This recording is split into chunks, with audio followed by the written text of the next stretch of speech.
ఆకాశవాణి జాతీయ వార్తలు చదువుతున్నది పొన్నగంటి సుధా. ముందుగా ముఖ్యాంశాలు. సుపరిపాలనతో ఉత్తరప్రదేశ్ దేశానికే ఆదర్శంగా నిలుస్తోందని ఉపరాష్ట్రపతి జగదీప్ ధన్కడ్ అన్నారు. బాలికలకు వివిధ రంగాల్లో విస్తృత అవకాశాలను కల్పించేందుకు ప్రభుత్వం కట్టుబడి ఉందని ప్రధానమంత్రి నరేంద్ర మోదీ ఉద్ఘాటించారు. జాతీయ కార్యక్రమాల్లో ప్రజల భాగస్వామ్యాన్ని పెంపొందించే దిశగా ప్రభుత్వం గణతంత్ర దినోత్సవాలకు 10,000 మంది ప్రత్యేక అతిథులను ఆహ్వానించింది. వక్ఫ్ ఆస్తుల సక్రమ వినియోగమే వక్ఫ్ సవరణ బిల్లు ముఖ్య ఉద్దేశమని జేపీసీ చైర్మన్ జగదాంబికా పాల్ తెలిపారు. ఇక వార్తల వివరాలు. ముఖ్యమంత్రి యోగి ఆదిత్యనాథ్ నాయకత్వంలో ఉత్తరప్రదేశ్ సుపరిపాలన రాష్ట్రంగా గుర్తింపు పొందుతోందని ఉపరాష్ట్రపతి జగదీప్ ధన్కడ్ అన్నారు. ఉత్తరప్రదేశ్ ఆవిర్భావ దినోత్సవ కార్యక్రమాలకు ఆయన ముఖ్య అతిథిగా హాజరయ్యారు. ఈ సందర్భంగా మాట్లాడుతూ ప్రపంచ స్థాయి సంస్థాగత మౌలిక సదుపాయాలను నిర్మించడంలో ఉత్తరప్రదేశ్ అగ్రస్థానంలో నిలుస్తోందన్నారు. రాష్ట్రంలోని మొత్తం 75 జిల్లాల్లో జరుగుతున్న అభివృద్ది కార్యక్రమాలు ఆ రాష్ట్రానికి గర్వకారణమని పేర్కొన్నారు. గతంలో లేని అభివృద్ది ఇప్పుడు ఉత్తరప్రదేశ్లో జరుగుతోందని, రాష్ట్రం ప్రపంచానికే ఆదర్శంగా నిలుస్తోందని అన్నారు. ఉత్తరప్రదేశ్ అపూర్వమైన ప్రగతి వేగంతో నిరంతరం ముందుకు సాగుతోందని ఉపరాష్ట్రపతి వ్యాఖ్యానించారు. 2018 से राज्य स्थापना दिवस समारोह मनाने की परंपरा एक सराहनीय कदम। हर स्थापना दिवस पर एक योजना का प्रारंभ हुआ है और आज के दिन जिस योजना का प्रारंभ हुआ है वो हमारी तात्कालीन आवश्यकता है और आने वाले 10 वर्ष में 10 लाख उद्यमी नहीं बनेंगे जो औरों के लिए अवसर ढूंढेंगे। ये बहुत बढ़िया स्कीम है. బాలికలకు సాధికారత కల్పించడంతో పాటు వారికి వివిధ రంగాల్లో విస్తృత అవకాశాలను కల్పించేందుకు ప్రభుత్వం కట్టుబడి ఉందని ప్రధానమంత్రి నరేంద్ర మోదీ ఉద్ఘాటించారు. భారత్లో బాలికలు అన్ని రంగాల్లో విజయాలను సాధించడం చూసి దేశం గర్వపడుతోందన్నారు. బాలికల హక్కులు, విద్య, సంక్షేమం లక్ష్యంగా ప్రతి సంవత్సరం జనవరి 24వ తేదీన జాతీయ బాలికా దినోత్సవాన్ని జరుపుకుంటున్నామని పేర్కొన్నారు. విద్య, సాంకేతికత, నైపుణ్యాలు, ఆరోగ్య సంరక్షణ వంటి రంగాలపై దృష్టి సారించామని, ఇవి ఆడపిల్లల సాధికారతకు దోహదపడతాయని చెప్పారు. బాలికల పట్ల ఎలాంటి వివక్ష లేకుండా చూసుకునేందుకు కృతనిశ్చయంతో ఉన్నామని ప్రధానమంత్రి స్పష్టం చేశారు.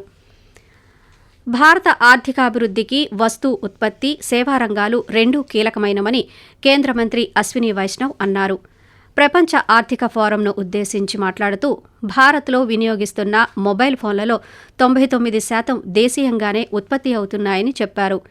దిగుమతులకు ప్రత్యామ్నాయంపై దృష్టి సారించే స్థితి నుంచి make in India, make for the world అనే స్థితికి పరివర్తన చెందామని పేర్కొన్నారు.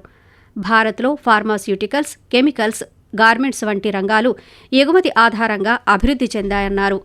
సెమీకండక్టర్, కృత్రిమ మేధా రంగాల్లో భారత్ దినదినాభివృద్ధిని సాధిస్తోందని కేంద్ర మంత్రి పేర్కొన్నారు. Despite all the disruptions and issues that the world is facing, India has emerged as a very trusted country. In today's world, we don't think that this is either this country or that country. We believe in this country and that country. World is looking at India as a destination for co-creation of technologies, for developing new applications. People do look at the domestic demand also, but also people look at India as a hub for global production and global growth. జాతీయ కార్యక్రమాల్లో ప్రజల భాగస్వామ్యాన్ని పెంపొందించే ప్రయత్నాల్లో భాగంగా ఈ నెల 26వ తేదీన న్యూఢిల్లీలో జరిగే 76వ గణతంత్ర దినోత్సవ పరేడ్ను వీక్షించేందుకు దాదాపు 10,000 మంది ప్రత్యేక అతిథులను ఆహ్వానించారు. ఈ ఆహ్వానితుల్లో ప్రమాదాల నివారణ, విపత్తు సహాయం, ఏఏపీడీఏ మిత్ర వాలంటీర్లు, ఆశా వర్కర్లు, రైతు ఉత్పత్తిదారుల సంస్థలు, పీఎం కిసాన్ సమ్మాన్ నిధి లబ్దిదారులు, మై భారత్ వాలంటీర్లు ఉన్నారు. వాలంటీర్లు వివిధ పథకాల లబ్దిదారుల ప్రజాసేవ సహకారాలను గుర్తించి గౌరవించే ప్రయత్నంలో భాగంగా ప్రభుత్వం వీరిని ఆహ్వానించింది.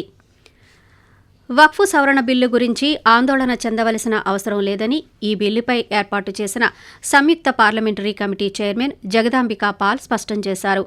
వక్ఫ్ సవరణ బిల్లు అంశంపై ఆయన ఈరోజు మాట్లాడుతూ వక్ఫ్ బోర్డు మతపరమైన సంస్థ కాదని, మతపరమైన స్థలాన్ని ఎవరి నుంచి బలవంతంగా తీసుకోవడం జరగదని పేర్కొన్నారు.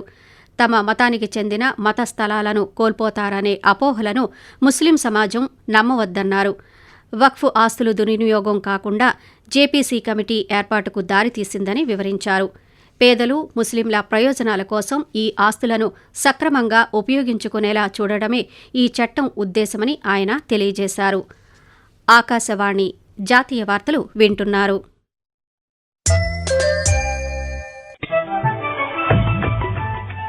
నిరంతర వార్తా విశేషాల కోసం ఆకాశవాణి సామాజిక మాధ్యమ వేదికలైన news on air YouTube channel ను, newsonair.gov.in వెబ్సైట్ ను, ట్విట్టర్ లో ఆల్ ఇండియా రేడియో న్యూస్ ను వీక్షించండి.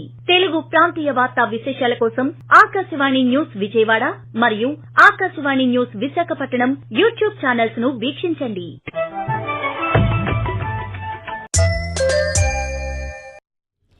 ఈ నెల 29వ తేదీన మౌని అమావాస్య సందర్భంగా కుంభమేళాకు భారీ సంఖ్యలో భక్తులు హాజరవుతారని ఉత్తరప్రదేశ్ ప్రభుత్వం అంచనా వేస్తోంది.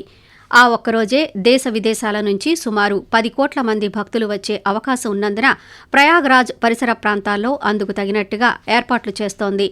భక్తులు పుణ్యస్నానాలు ఆచరించేందుకు గాను 12 కిలోమీటర్ల పొడవైన ఘాట్లను ఏర్పాటు చేశామని నిర్వాహకులు తెలిపారు. అలాగే వాహనాల రద్దీని నియంత్రించడం, భక్తులకు అవసరమైన సహాయాన్ని అందించేందుకు అదనపు సిబ్బందిని మోహరించనున్నామని చెప్పారు. మౌని అమావాస్య రోజున వీఐపీ జోన్ ఉండదని, ప్రముఖులకు ప్రత్యేక ఏర్పాట్లు ఉండవని అధికారులు తెలియజేశారు. అలాగే ప్రయాగ్రాజ్ డివిజన్ పరిధిలోని అన్ని రైల్వే స్టేషన్లలో భక్తులకు వైద్య సేవలు అందించేందుకు భారతీయ రైల్వే పటిష్ట ఏర్పాట్లు చేసింది. వక్ఫ్ సవరణ బిల్లు 2024పై ఈ రోజు జరిగిన పార్లమెంటు జాయింట్ కమిటీ సమావేశం నుంచి 10 మంది ప్రతిపక్ష పార్లమెంటు సభ్యులు సస్పెండ్ అయ్యారు. టీఎంసీకి చెందిన కళ్యాణ్ బెనర్జీ, డీఎంకేకు చెందిన ఏ రాజా, కాంగ్రెస్ ఎంపీలు నాసిర్ హుస్సేన్, ఇమ్రాన్ మసూద్, సమాజ్వాదీ పార్టీకి చెందిన మొహిబుల్లా సస్పెండ్ అయిన వారిలో ఉన్నారు. ఈ సందర్భంగా ప్యానెల్ చైర్మన్ జగదాంబికా పాల్పై కళ్యాణ్ బెనర్జీ అభ్యంతరకర వ్యాఖ్యలు చేశారని బీజేపీ ఎంపీ అపరాజిత సారంగి ఆరోపించారు. ఇక ఈ అంశంపై జగదాంబికా పాల్ స్పందిస్తూ करीब 250 स्टेक होल्डर्स को बुलाया, 34 बैठकें यहाँ किया. इतना डेमोक्रेटिक मैनर में कोई जेपीसी नहीं चली है. इतनी बड़ी डिटेल डिलिब्रेशंस कभी नहीं हुआ. तमाम राज्यों में गए, वेस्ट बंगाल, उड़ीसा, बिहार, असम, उत्तर प्रदेश, तमिलनाडु, कर्नाटका, महाराष्ट्र, गुजरात, तेलंगाना. कौन सा स्टेट बचा? जो स्टेट नहीं थे उनको दिल्ली में बुलाया. 108 घंटे दिल्ली में बैठक हुई. अब इसके बाद आज भी उन्होंने मीटिंग शुरू होने के पहले सबने अपनी बातें कह दी. जब मैंने जवाब देना शुरू किया तो उसके बाद हंगामा करना शुरू. కాగా జేపీసీలో లోక్సభ నుంచి 21 మంది, రాజ్యసభ నుంచి 10 మంది సభ్యులు ఉన్నారు. ఆదాయపు పన్ను చట్టంలో టీడీఎస్ విధానాన్ని రద్దు చేయాలంటూ దాఖలైన ప్రజా ప్రయోజన వ్యాజ్యం బిల్ను సుప్రీంకోర్టు ఈరోజు తిరస్కరించింది. టీడీఎస్ విధానం ఏకపక్షంగానూ అహేతుకంగా ఉందని, ఇది సమానత్వ హక్కుతో సహా అనేక ప్రాథమిక హక్కులను ఉల్లంఘించిందని పిటిషనర్ తన వ్యాజ్యంలో పేర్కొన్నారు. కాగా ఈ పిటిషన్ను పేలవంగా రూపొందించినట్టు పేర్కొంటూ సుప్రీంకోర్టుకు బదులుగా హైకోర్టును ఆశ్రయించాలని ప్రధాన న్యాయమూర్తి జస్టిస్ సంజీవ్ ఖన్నా, జస్టిస్ సంజయ్ కుమార్లతో కూడిన ధర్మాసనం పిటిషనర్కు సూచించింది. కేంద్ర పట్టణ వ్యవహారాలు, విద్యుత్ శాఖ మంత్రి మనోహర్ లాల్ ఖట్టర్ తెలంగాణ రాష్ట్రం కరీంనగర్లో 24 గంటల నీటి సరఫరా ప్రాజెక్టును ఈరోజు ప్రారంభించారు. 24 గంటలు తాగునీటిని సరఫరా చేసే ఈ ప్రాజెక్టు మొట్టమొదటిది కావడం విశేషం.